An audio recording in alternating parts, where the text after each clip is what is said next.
welcome to Drugs, Crime, and Politics here at Houston Media Source, funded by Drug Policy Forum of Texas. We'd like to welcome you to our Wednesday evening show, and we'll start off with a little bit of news today. First of all, November 7th, Nevada has a ballot initiative that would tax and regulate marijuana in Nevada. The ballot measure hopes that voters in a state where almost everything goes will go one better and legalize marijuana. On November 7th, Nevadans will be able to vote on whether it will be the first state allowing adults to possess up to an ounce of pot that they could buy at government-regulated marijuana shops. The Committee to Regulate and Control Marijuana, which has pushed medical marijuana and decriminalization laws around the country, thinks that Nevada is a perfect venue. Neil Levine, executive director of the committee, stated that putting marijuana into a tightly controlled and regulated environment makes a lot of sense. And proponents of this measure argue that the legal system wastes time and money on low-level marijuana offenses, and that taxing and regulating pot would put drug dealers out of business, while freeing law enforcement to focus on violent crime and more dangerous drugs such as methamphetamine, etc. Oh, cool, yeah. Hopefully it'll come through. Actually, we got Dean on the line, so let's go ahead and bring him on, and that way we'll make sure we're not covering the same news. Right, that's true. Hey, Dean, how's it going? Well, good evening. I appreciate this opportunity to talk to your viewers. The thing I want to point out is that Bindu is absolutely right about the need for change, and that some of these states are looking into making those changes. Colorado making 1 ounce legal for adults. Same with Nevada, though they have kind of a different stance. In Colorado, it's safer. Marijuana is safer than alcohol. And in Nevada, they're just going to outright legalize it, have the state grow it, and make sure it's distributed. They have a campaign there, citizens to maintain respectability for Nevada, even though they're the ones that have, whorehouses and 24-hour liquor and gambling and everything. They think that marijuana would make it less respectable somehow. This week on the Drug Truth Network radio programs on KPFT 90.1 FM, let me give you a list of some of the guests we're going to have. We're going to have Mr. Ed Rosenthal, who was indicted last week, had a major story in the New York Times about the fact that he now is facing 14 new charges for the same situation that he was once tried for and not acquitted. He was given a 1 day in jail for his sentence. And we'll also hear from Mr. Jacob Sullum. He's the author of Saying Yes in Defense of Drug Use.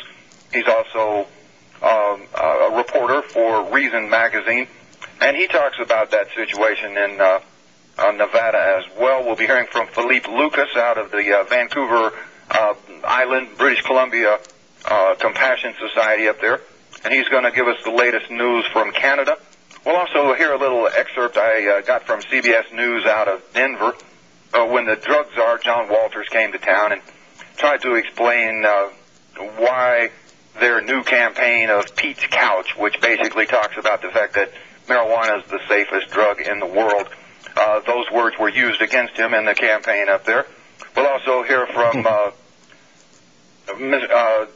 I've forgotten his last name, Charles Thomas.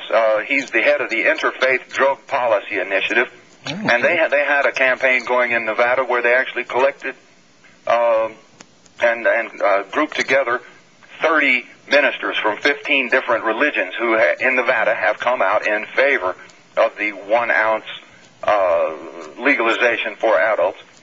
I also wanted to let you know that I am finishing up my edit on the first Unvarnished Truth TV program based on interviews I did in Seattle. I'm hoping to have that made available to Drugs, Crime, and Politics here very soon. Definitely. And in about 3 weeks, I'll be going to Bolivia on another video shoot for the Drug Truth Network. Oh, we look forward to the footage. Well, you bet. I look forward to you guys' program. Once again, if folks want to listen into these shows, they're every afternoon at 4:20 at KPFT, which is 90.1 FM. We do the 3-minute drug war news. And then every Friday at 1 o'clock and 7 o'clock, we do the Century of Lies and then Cultural Baggage shows. And again, KPFT 90.1 FM. And we have hundreds of our programs available online at drugtruth.net. Cool. Thank you and also iTunes. Thank you. All right, thanks, Dean. But speaking of the internet, I was just checking my stats as I've told the viewers before. I've started archiving the shows on the internet, and the place where I'm archiving them at is a website called YouTube. It's youtube.com, YOUTUBE, which actually they just got bought out by Google. But I was checking my stats last week, and I'm up to over 20,000 views. I wish it was 200,000, but we're working on it. It's mostly the shows here, and also a couple other little clips, a couple of personal clips also. But so if you want to check that out, go to youtube.com, do a search for drugs, crime, and politics. That'll put it up there. But Art tells me we have another caller, so let's go ahead and bring them online. Okay, they must have hung up, but caller, go ahead and call back, and we'll try to get you on the air. One other thing I wanted to mention before I forget, Houston Normal will be having their monthly meeting at the West Gray Cafe tomorrow night. So if you don't have anything going on, be sure to be there at 7:30. And West Gray Cafe is at 415 West Gray. It's just east of Montrose. So be sure to come out. They got some great food, and we'll be talking about what's coming up as far as this fall, and also after everybody gets elected and into office next year. But I think our caller's back on the air, so let's go ahead and try that again. Welcome to Drugs, Crime, and Politics. Thank you very much. It kind of sounds like with all the things going on today and these days, it sounds like we're kind of entering into an era of legal purchase and sale, but not use, or you're allowed to use it, but you're not allowed to sell it or grow it. Right. In other words, kind of like we're enlarging the legalized versus decriminalized versus prohibition debate. So, however y'all want to answer that, go right ahead. But other than that, which one is more dangerous, secondhand smoke or car accidents involving alcohol? Thanks for calling, caller. Actually, Penn and Teller, they have that show Bullshit, which is actually quite hilarious and quite enlightening. They have a show on secondhand smoke and the dangers of that, and how it's kind of a myth, just like... I can't remember some of their other shows, but they had one on drug policy reform and how prohibition is an absolute waste of time and money. How recycling glass and aluminum is very good for the environment, but recycling paper is kind of a waste in and of itself. But one of them was also, secondhand smoke is kind of a myth. But as far as what kills more, I would think probably secondhand smoke. Accidents, they've been going down some. I don't have the actual figures, so I couldn't really say for sure. Mm-hmm. But they're definitely a lot more than what marijuana. No one's ever been killed by an overdose of that. What about secondhand smoke from marijuana?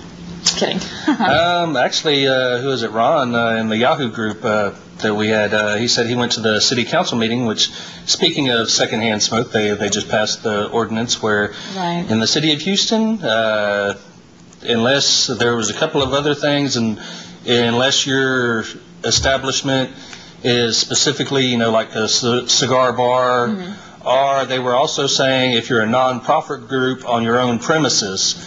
The law wouldn't apply, but they passed the ordinance, and it's supposed to go into effect next September so that there won't be any smoking in any restaurants or bars. Oh, wow. And that includes bars, restaurants, clubs.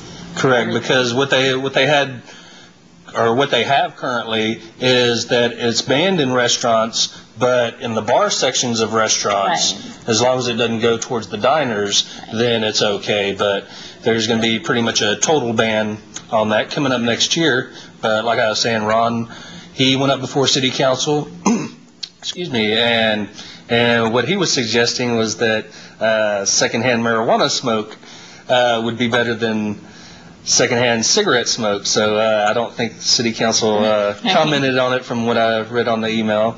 But that's one of the big things that happened in the Houston area this week. Sweet. Well, I was going to mention other ballot initiatives that are going on around the country, in addition to the one in Nevada, and Dean mentioned the one in Colorado. South Dakota is going to be voted on to be one of the next medical marijuana states, and so they're pretty excited about that adventure there. And in California, Montana, and Michigan, There was also a ballot initiative that would allow voters to vote whether marijuana would be a lowest law enforcement priority, making it, the least arrestable offense and the least, the police go out for. So if anyone knows anyone in those states or would like to help out with those campaigns, Drug Policy Alliance and Marijuana Policy Project are definitely working on those campaigns. So. Yeah, definitely. Speaking of the elections coming up, we were going to have Ahmad Hassan on as guest. He had an emergency that came up, so we're going to try to bring him in on the show on the 1st before the election, so he can, tell us his views on drug policy. Whenever I was talking to him on the phone, he said whenever he does his block walking, he has a lot of people that are asking, about medical marijuana, just marijuana in general. So it is something that's on the voters' minds. I know Clayton, who's been on the show before, he was talking about also doing kind of some block walking, handing out some information in different districts as far as, bringing marijuana to the focus as far as what you want to ask your candidates, how they feel on it. Right. And we'd really like to thank all those candidates that have come out here and have been on the show and have been very candid about their responses and their statements. And one thing I'd like to mention is some of the candidates that have refused to, and people who are already in office who have refused to come to the show. I don't think that they have anything to hide. We're not going to obviously try to persecute them up here or have them, cross-examine them. We can't shame them. Oh, you try not to. But one candidate in particular that has been suggested for block walking and letting her district know about is Debbie Riddle. For the last 2 years now, she alone has been one of the politicians in Texas legislature that has blocked the medical marijuana legislation that has been put forth and has been very arduously worked on by Texans for medical marijuana. They will go to almost every single representative and congressperson in Texas to get someone to sponsor it, co-author it, or whatever, and to support it. And she has consistently managed to block the legislation from even leaving the committee to even get to the House floor. So we have her to thank for that. So if you live in her area, in her district, then please write her a letter, call her office. We're getting so close to Election Day. I'm not sure if she's up for elections or not, but there's so many representatives. And I was telling you earlier, another one is John Culberson, who Bayou City Compassion was really working hard to change his mind. And we have him on tape, of course, and this is his quote saying that there are states that have voted for medical marijuana, and I don't know why the federal government needs to interfere. That's the will of the voters of the state. Just leave it up to them. And in response to several letters I had written him several months ago, I got a letter today from his office. And I'll just summarize. Obviously, it's something that's written by a staff member or something, but it once again completely avoids any questions that we had about medical marijuana. And he says that we should uphold what the government says, and he doesn't think that medical marijuana should be it basically would cause an influx of all illegal drugs, and it would cause an increase in marijuana use and importing, even though in California, 10 years after Prop 215... Trying to give the old gateway theory, huh? Oh, of course. Even though there are studies that show, in California, especially 10 years later, that drug use has actually gone down in teens. So, Yeah, I think Art's telling me we have another caller, so great. Let's go ahead and bring him in. Hello? Hello. Hi, you're on the air with Drugs, Crime, and Politics. First of all, I've never tried marijuana. What is marijuana? I mean, what's the draw to marijuana? Well, there's a few different things as far as the medical aspect of it. I'm just talking social. Socially, it helps you relax. Kind of breaks down some of your inhibitions. Makes certain things funny that wouldn't normally be funny. Increases your appetite, which also has medical benefits to it.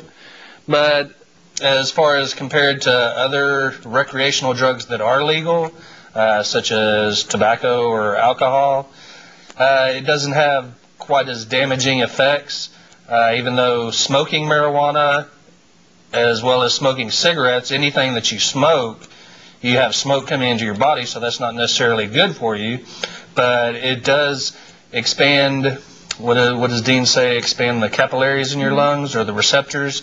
So yeah, bronchodilators, and so that would help. Actually, before the Marijuana Tax Stamp Act, there was asthma cigarettes.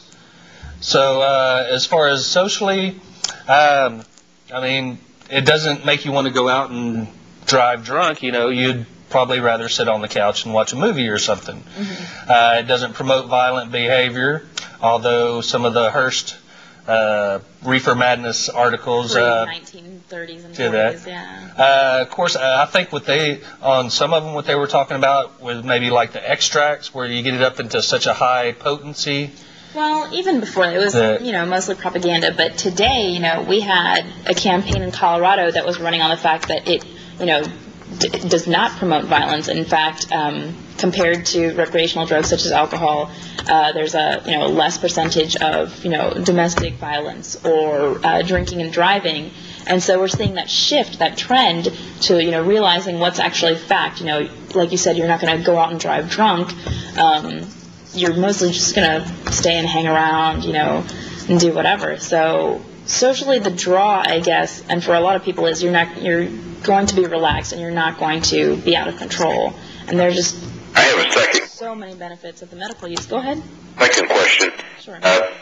If you perceive marijuana being legalized, do you see it being sold in like Walmarts or how would you see the distribution of legalized marijuana? And I'll hang up to listen. Okay, great. Thank you. And actually, that's a great question. The Nevada initiative that they're hoping to vote on, and the same with any medical marijuana dispensaries in the 11 or 12, I think 11 states that have legalized medical marijuana, it's strictly under government control. And in fact, in Nevada, if it were to be legalized up to 1 ounce of possession, not distribution or growing by civilians, but there would be government-regulated marijuana shops.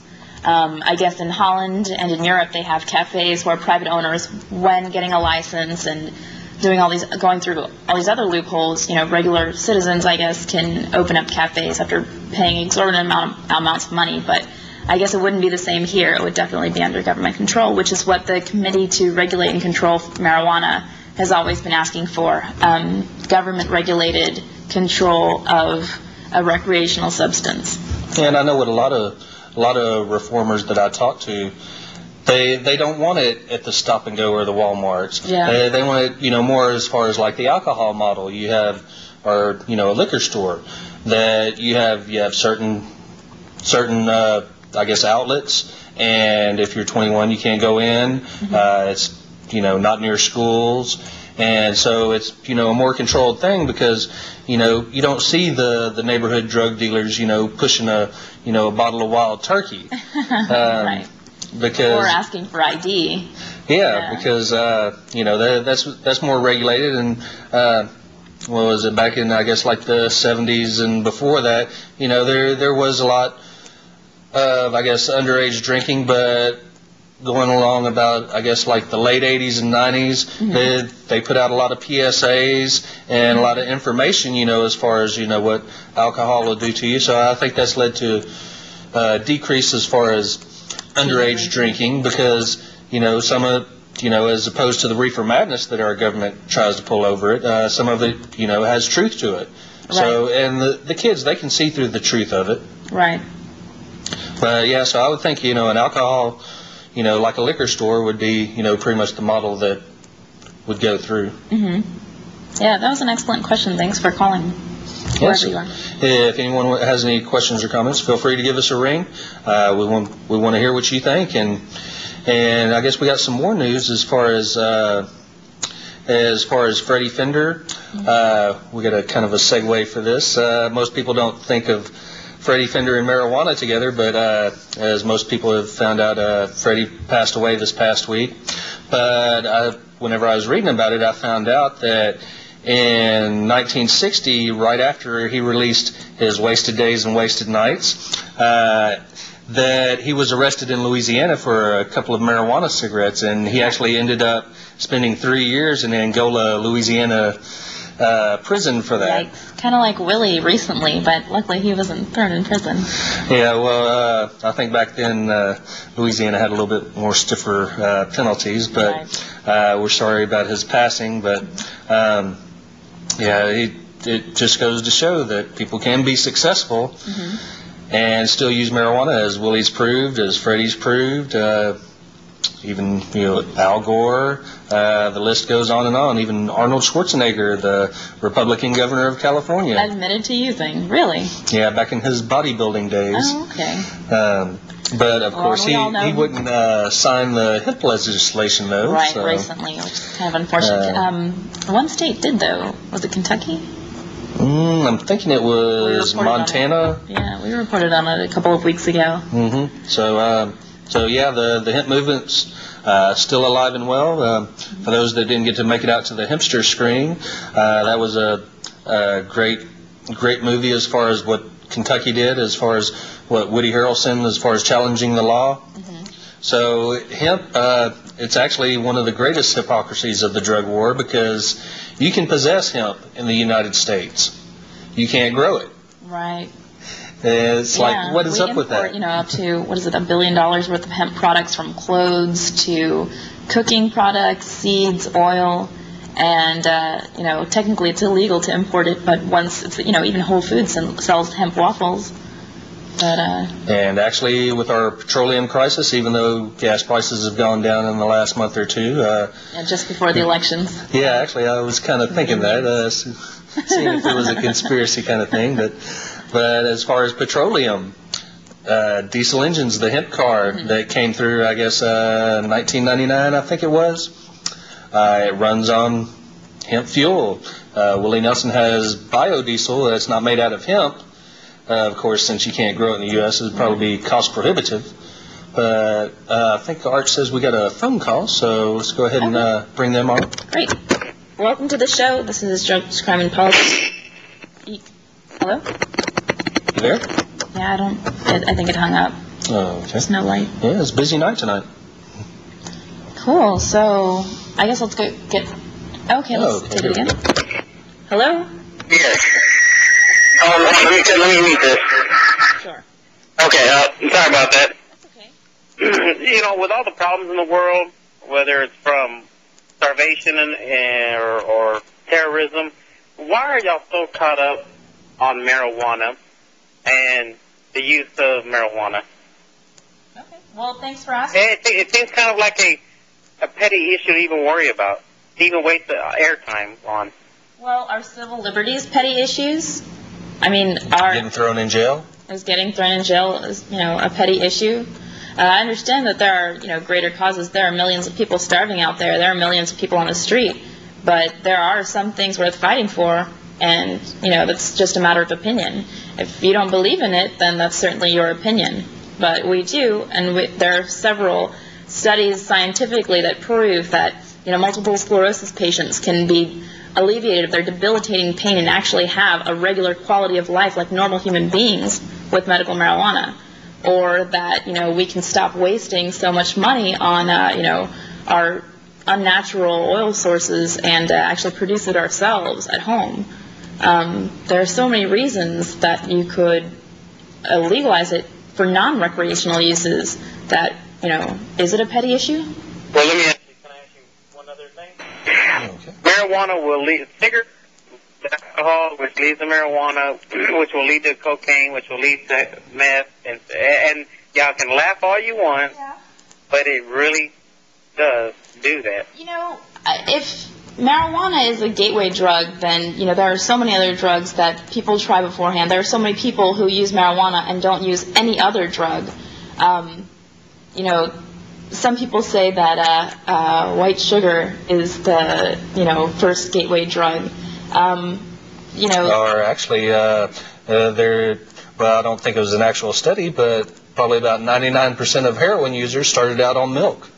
I mean, one reason why a lot of people think that marijuana is a gateway drug is because it's in the black market with all these other drugs. And so a drug dealer, they may possibly start you out on marijuana and then say, hey, how about a little bit of this cocaine or maybe a little X. What's that? Why open the gate? Well, like I said, there are a lot of people who use marijuana and never use another drug again. Why isn't alcohol a gateway drug? Or smoking cigarettes even? Because cigarettes may lead to someone wanting to smoke something else, which leads to the whole, introduction into, if someone has that type of need or craving where they need something else in their lives to justify it, to make themselves feel better, then why would they stop at marijuana? I mean, maybe there are some people who have an addiction to gambling. There are some people who have an addiction to their jobs. Yeah. Actually, believe it or not, I am a libertarian. Actually, I wish we could find a way to where, for libertarians to, because honestly, I'm not opposed to marijuana use. I personally don't do it anymore since I was a teenager, but if there's a way to where we could frame our position to where we're for marijuana, but against everything else without making us look like hypocrites, without making us look, you know what I'm saying? There's an excellent organization that maybe you would be interested in, maybe not. There are a lot of people who think your way. I'm kind of the same mind to legalize marijuana, but not any other, harder, more addictive drugs. But at the end of the day, when you look at not just for an individual's use, but how it affects society, how our police are having to put their necks on the line for something that, should be under your own control. Libertarians have, if I'm doing it to myself, then it's nobody else's concern kind of thing. As long as it doesn't infringe on other people's property or person. Or liberty. Right. And so there's an excellent organization, Law Enforcement Against Prohibition, LEAP, and I think their website is LEAP.cc? Yeah. So they originally founded in Canada, and they now have over, I don't know how many members, innumerable, but... It's over 300. Oh, okay. I thought it was like 1,500. It might be. We'll have to ask Dean next time he calls in. Yeah, totally. Well, Dean's certainly a member, so he would know a little bit more about it. But it's basically all former cops, DEA agents, judges, sheriffs, cops, who believe in not only not prohibiting marijuana, but legalizing all drugs. Just for the... Prohibition in general. Yeah, ending prohibition, basically. So that may be an interesting organization to check out and kind of read up why they believe it, because they certainly have a very unique standpoint on the war on drugs. Well, yeah, I'm former conservative libertarian, if that makes sense. No, it does. I'm conservative myself, but I also believe that we have freedoms, whether I like them or not. We ought to be able to have them. Right. Well, thank you so much for calling in. You've certainly, made us... Brought up the debate. Yeah. So be sure to call back in the next time. Thank you. I'll take it easy. All right. Thanks. But, yeah, as far as a gateway drug, I mean, since it's associated with the black market, yeah, you could, I guess, consider it. Actually, I guess my gateway drug would be tobacco. Mm-hmm. That's what I started first. My brother, he would dip skull, and so, wanting to emulate your big brother, then... Right. My first thing was mini thins. You remember that? Oh, okay. Oh, so bad. Yeah, and actually, I guess as far as another gateway drug that you can consider, because they started having to put warnings out at Starbucks is for caffeine. Oh, really? Because you have all these kids, Starbucks is cool, let's go get a Starbucks, mm-hmm. And after they, chug down 2 or 3 of them, they start getting the shakes, they start getting agitated easily. And so they've had to start putting how much caffeine is in different things. Wow. Well, and, I appreciate that, because there was actually a study I heard on NPR that compared to, like, Racetrack gas station and some other coffee franchise, Starbucks put something like 57% more caffeine in their coffee than... and caffeine's an addictive substance. People wonder why they keep on going back to Starbucks is to get that same, that same caffeine fix, because they put something like, 50% more caffeine in their coffee. That's kind of messed up. Okay. Well, Art's telling me it's just about time for our midpoint break. Time flies when you got calls coming in. Calls, So yeah, be sure to call in after the break. And we've got Name That Drug by Its Side Effects, as well as This Week in Drug War History. So, Art, if you want to go ahead and run that, and we'll be back in just about 2 minutes.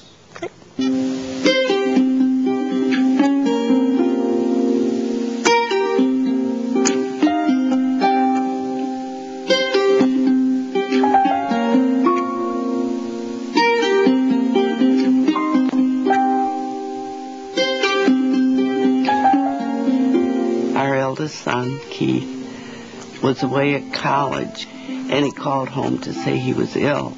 They discovered he had testicular cancer.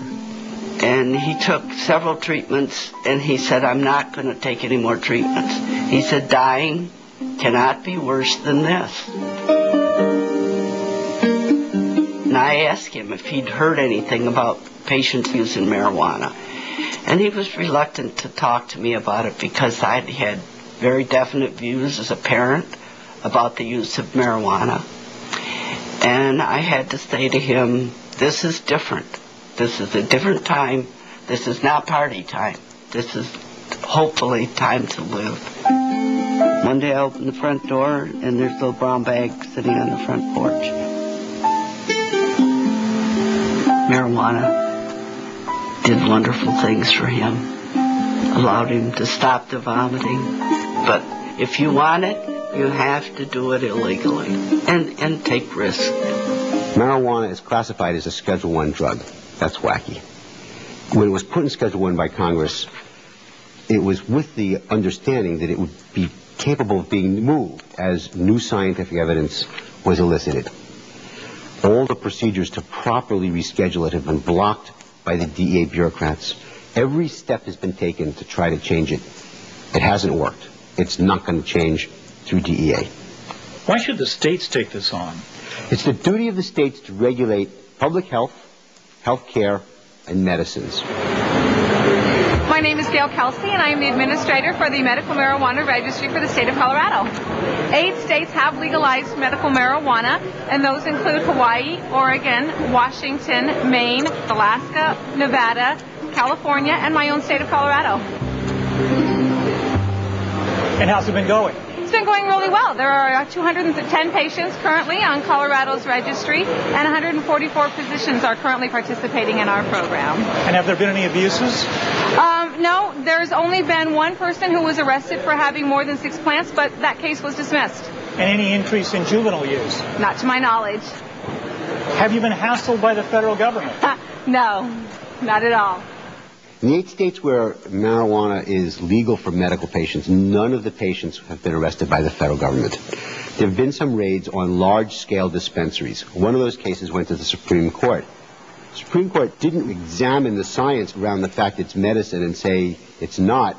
A very narrow holding said, if you're dispensing it, you can't claim a medical necessity defense. That's what they ruled on.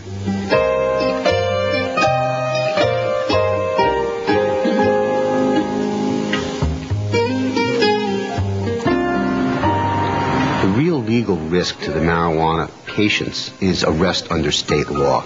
DA is not going to do it, but local police are arresting people who are medical patients.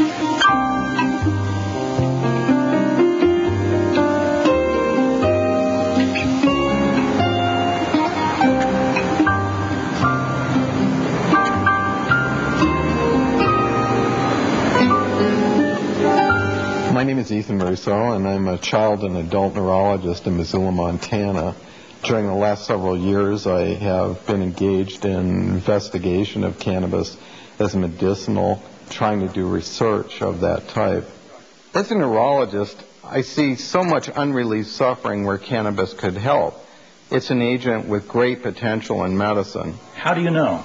Because of what patients tell us and its history before in medicine. 150 years ago, physicians knew that cannabis was an effective medicine where other agents didn't work. So this isn't new, but we've been forced to rediscover this and prove it. Is all this being studied? We're trying, but aside from Dr. Donald Abrams' study of cannabis in patients with HIV, there has not been another study completed in the U.S. in the last 15 years. And when you do get permission, the federal government makes it almost impossible to obtain the cannabis for the studies. It's going to take a very long time. My name is Elliot Trester. I'm a family practice doctor here in Texas, and I've been practicing for the last 20 years.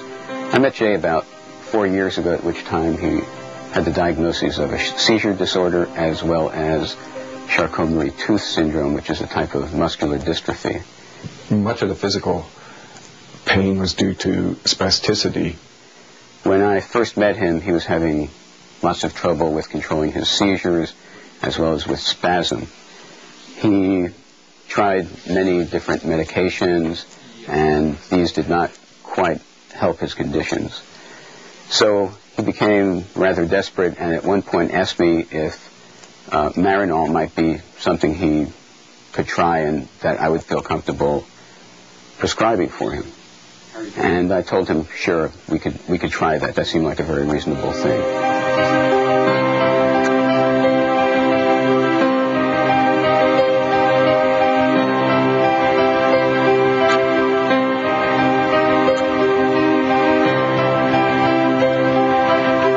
I was prescribed Marinol, took it for 2 months, and noticed side effects that were very unpleasant, shaking in my body, very nervous. Unfortunately, Jay had some untoward side effects with the Marinol, and he couldn't dose it very well orally. I came back and asked him, I said, is there any way that I can, smoke marijuana, would that work? Because certainly I would be able to dose myself better. I would not be given a particular dosage, and therefore no side effects.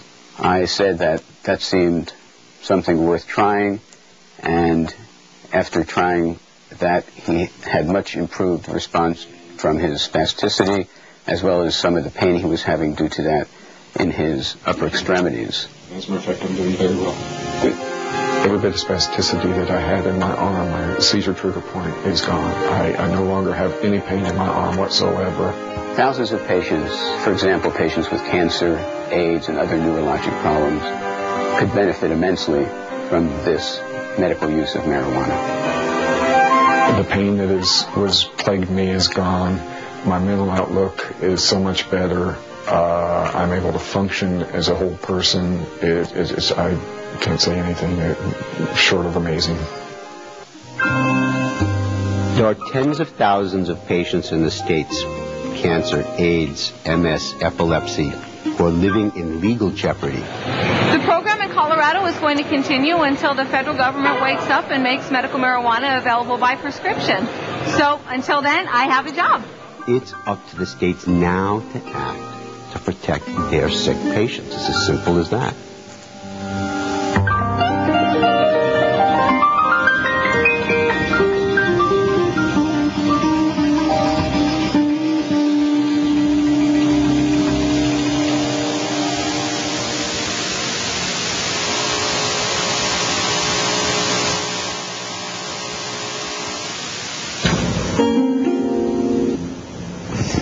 Welcome back to Drugs, Crime, and Politics here at Houston Media Source. We're sponsored by Drug Policy Forum of Texas at dpft.org. And we've had a great conversation here about just the general aspects of the drug war and war on drugs, and how it affects society and how we can change the laws. And one of the major ways is we're actually coming up upon election time here. And so our guest who was supposed to be on tonight was the opponent of Sheila Jackson Lee. Yes. And both of them seem to have wrapped their heads around drug policy reform and have an idea of what it's about. Sheila Jackson Lee has always voted favorably for the Hinchy-Rohrabacher Amendment. She voted no on prohibiting needle exchange and medical marijuana in Washington, D.C. And so that's basically the best way to get involved. Write letters, call up their offices, because they're just normal people, and you can talk to even their staff members, which is probably what you're going to do most of the time, and talk to their staff members and be like, hey, this is how I feel, and this is how a lot of my buddies and my friends feel, and this is how we're going to vote come November 7th. So be sure to register to vote, because they take your comments a lot more seriously if they know that you would vote against them. Exactly. So threaten your politicians. Just kidding. But as far as what was it, caller before last, he was asking, while we're concentrating on marijuana, not say the war on terror. One thing that did come through the news, that in case you're not on the DPFT listserv or the Houston Normal Yahoo group, is that in Afghanistan, is that some of the Canadian troops, the Taliban's been resurgent in this past year, and apparently there was a marijuana field, and the way they were talking about it, I think it's probably more of a hemp field, because they were talking about how closely together it is, because if it's marijuana as far as for smoking it for medicine or recreational use, you separate it out because you don't want them, cross-pollinating or whatever. And basically, they need more light per square foot, so. But apparently there was 10-foot-high marijuana plants, and they said that the Taliban were going in and out, and since it absorbs a lot of energy, they couldn't use, I guess, thermal imaging to find out where it was, and they actually tried to burn it down using diesel fuel, and it wouldn't even burn. And actually, some of the troops, they were standing downwind, and they had some ill effects. I think that the commander was saying it was due to marijuana. Of course, they might have got a headache, but I think it might have been more due to the diesel fuel they were trying to burn it with, because I know if I'm next to a truck that's running diesel, I try to get away from it pretty quick. Yeah, you can smell that. Yeah, it was pretty funny. Actually, if you read the end of the story, one of the troopers' comments was, I never thought in my 3 years of being in the Canadian military, I'd say that damn marijuana. Yeah, so it's probably mostly the fuel. Yeah, and just so apparently he might have had to get a waiver to get into the military, because since they do test that, but especially since the Americans are so short as far as their recruiting goals, is that if you do test positive, they'll give you a waiver, and I think they'll retest you after a certain amount of time. But Art tells us we got another call here. Okay. Hello, caller. Welcome to Drugs, Crime, and Politics. Hello. Hi. My name is Orlando Roa. I am from Colombia. Listen to me, please. Sure. In Colombia, we can smoke marijuana. It's legal. Smoke marijuana. I think it's no good idea for the young people. The marijuana is so dangerous as cocaine, as alcohol, as other drug. I think the government has same programs for the young people. The marijuana is other drug. It's other drug for me. Right. Well, I agree with you to that point, and that's why in America, all of these ballot initiatives that call for the decriminalization of marijuana are specifically only for people 21 and older. And to be quite honest, people who are drinking alcohol at very young ages, that also stunts your growth. Alcohol has detrimental effects upon your developmental system, upon your nervous system for long-term effects, and especially upon your on your liver. But marijuana, the reason why it's not as harmful as these drugs, and not only that, but it would only be for consenting adults. So anyone 21 years and older. We have big problem in Colombia, because when the people begin to smoke marijuana, next continued with drink alcohol, next cocaine. This is so big problem. I agree. I think cocaine in general is also very, the use of it is kind of a big problem in Colombia, going from... Yeah. So just in general, regardless of whether you use marijuana... Well, what are your thoughts as far as, the coca tea in Colombia? In Colombia, we can buy limonade, cocaine limonade in some place. Specific in the Indian, but it's no good. I think it's no good. We have big problem. Big problem in Colombia. We have young people. It's so difficult. Only because it's smoke marijuana. In Colombia it's legal. I can smoke marijuana. The police, you are marijuana? Yes, it's my personal doses. Personal doses is no problem. Okay, it's no problem. But I think it's no good idea. Well, we try to, not necessarily promote, but, try to explain to people that you'd want anything in moderation. Anything can be taken into excess. Actually, whenever the big X scare they were having in the 90s, is that since some of the venues, they would cut off the water, then the people would dehydrate, but then whenever they left, they would start chugging water to get rid of the dehydration, and they would actually drown. Okay. Yeah. Okay. So basically everything in moderation. But yeah, we certainly don't advocate illegal use, I guess, for young people in excess. So. In other words, the marijuana is other drug. It's same cocaine, it's same crack, it's same alcohol. It's not good for my health or for yes, it's not good. Right.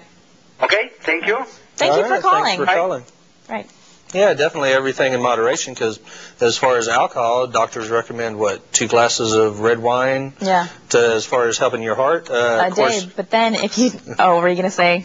Oh, of course, I saw, I guess, a Photoshop on the internet where they had big old glasses like that, and they were kind of spoofing that. But, yeah, definitely everything in moderation as far as the drug policy forum of Texas. Their whole goal is harm reduction, reducing the harm associated with drug use, whether it be related to prohibition, whether it be related to overuse, and anything like that.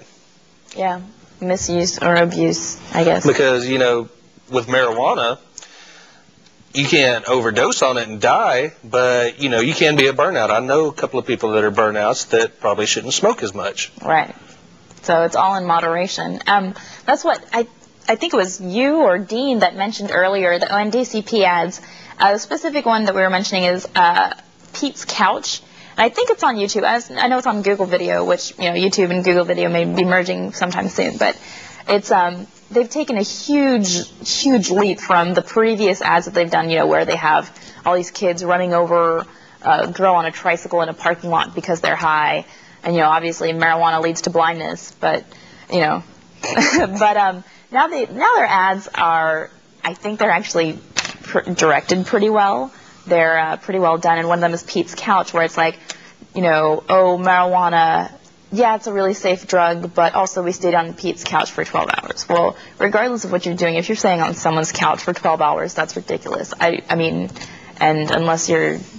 Time to put down the bomb and go do something productive. So regardless, there is a certain amount of moderation and just, being a normal functioning human being, I guess.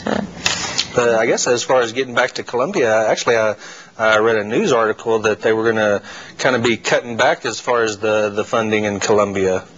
I don't think they're going to be, for Plan Colombia, because apparently spraying crops isn't necessarily working, and it's also getting the balloon effect where other countries they're moving the coca production over there. So, of course, Dean will be sure to give us lots of good footage whenever he goes over there with San Ho Tree. Right, and he's going to Bolivia in December? November or December. He says it's coming up in just a few weeks. So. Well, we'll look forward to that, certainly. But I guess as far as budget cuts, I don't know if you saw it on the news, but as far as our crime lab, they have a little bit more to go as far as the independent investigation. And I think the number was $1.5 million that they're needing to, as far as, to make it a complete analysis and, investigation as far as the crime lab. And so the city of Houston and the police department, they're trying to decide whether they want to fund the extra $1.5 million to actually complete the study, or if they just want to leave it unresolved, because actually I don't even think that we're certified yet. Right. As far as the crime lab. It's still going, evidence is still going elsewhere. Correct.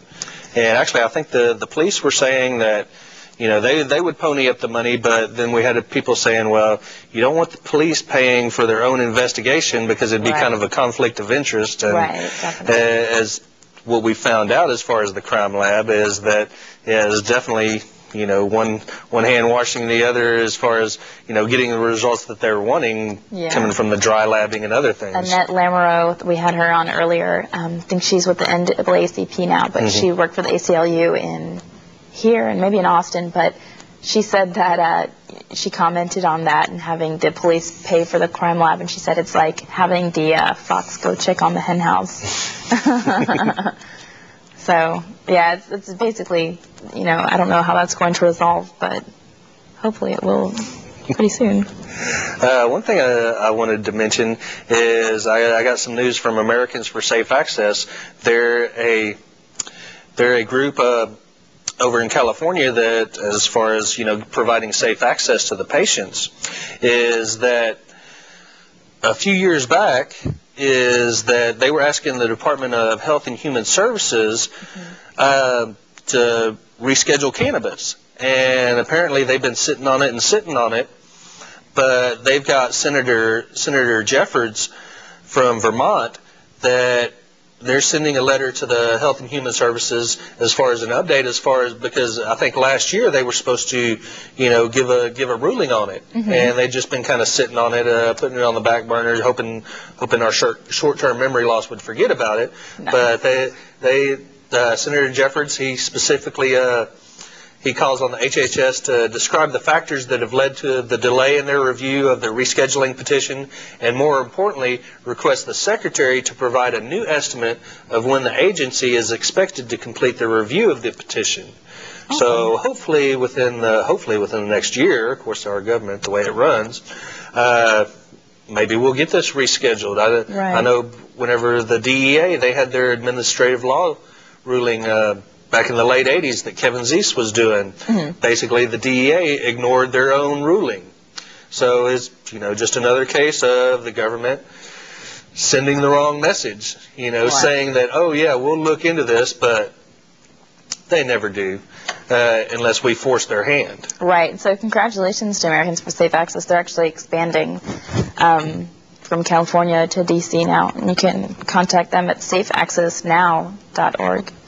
So. Okay, and Art's telling me he's got the actual break queued up. I thought we were going to be having the break before, but they did the Texans for Medical Marijuana clip. So, okay. Yeah, go ahead and roll that, Art, and we'll be back in just a few minutes.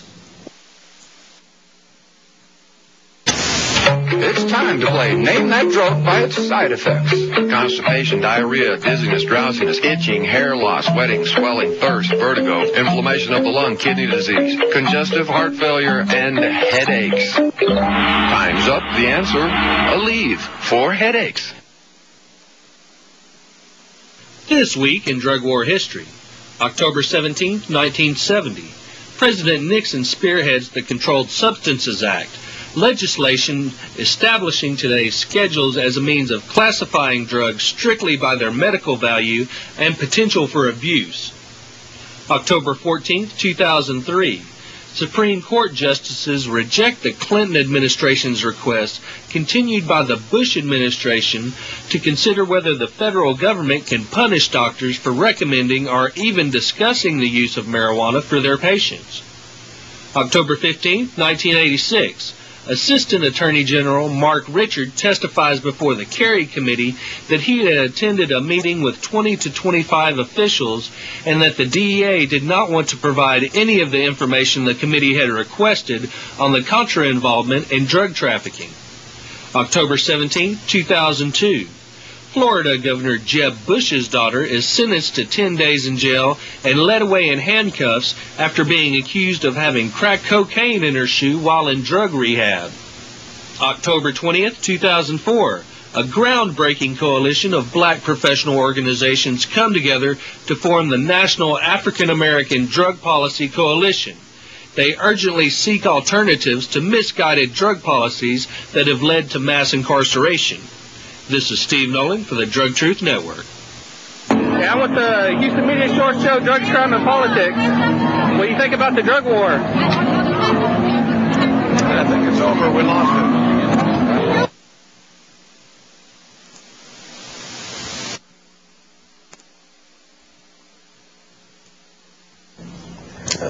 Hi, welcome back to Drugs, Crime, and Politics.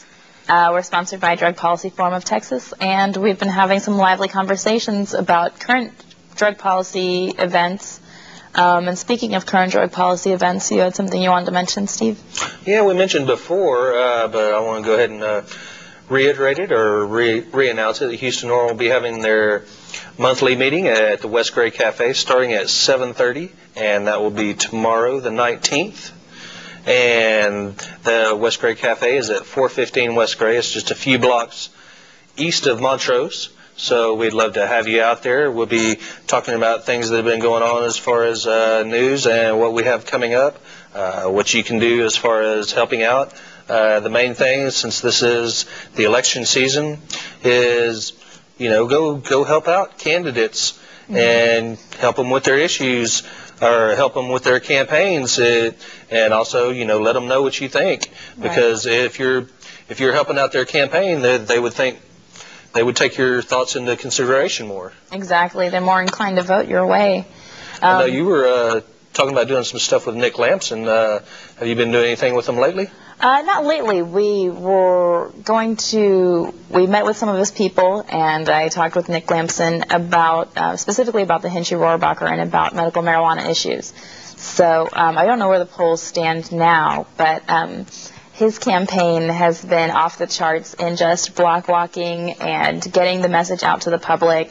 So they basically block walked once or twice all of, that precinct, that district, which is District 22, is like Sugarland, Clear Lake, Rosenberg, like Fort Bend County. It's all just off the charts everywhere. So remnants of the delay redistricting. Right.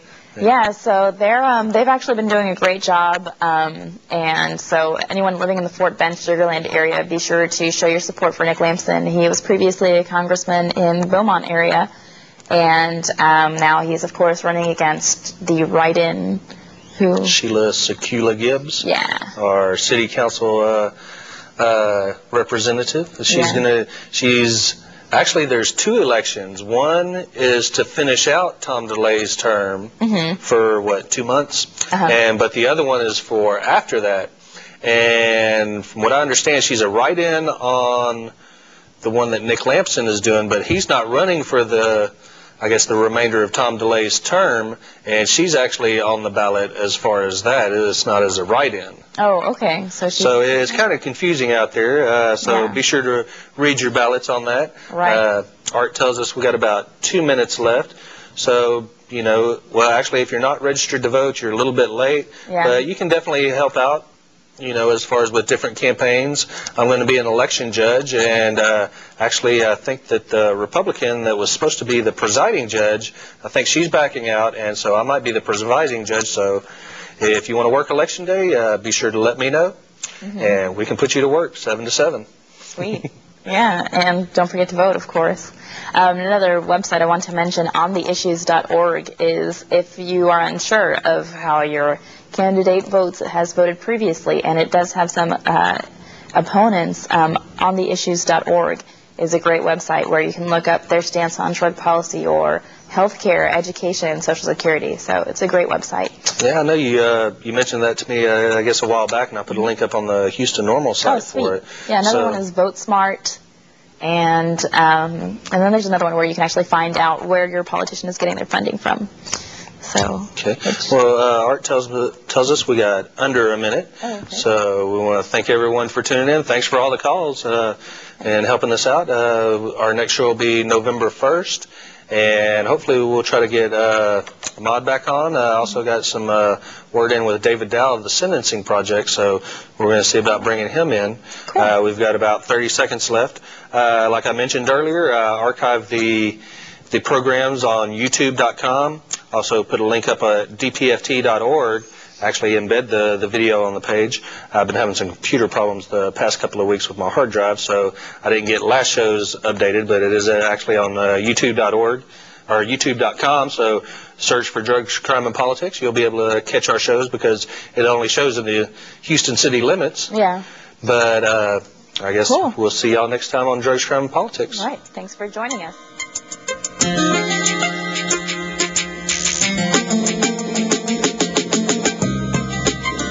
Present policy of drug prohibition is hopeless. It is hopeless. It will never get better. Literally, victory today is being defined as slowing down the pace of defeat. We ought to listen to science and medicine when it comes to whether marijuana or any other substance has a medical benefit. The fact that marijuana is a less dangerous drug.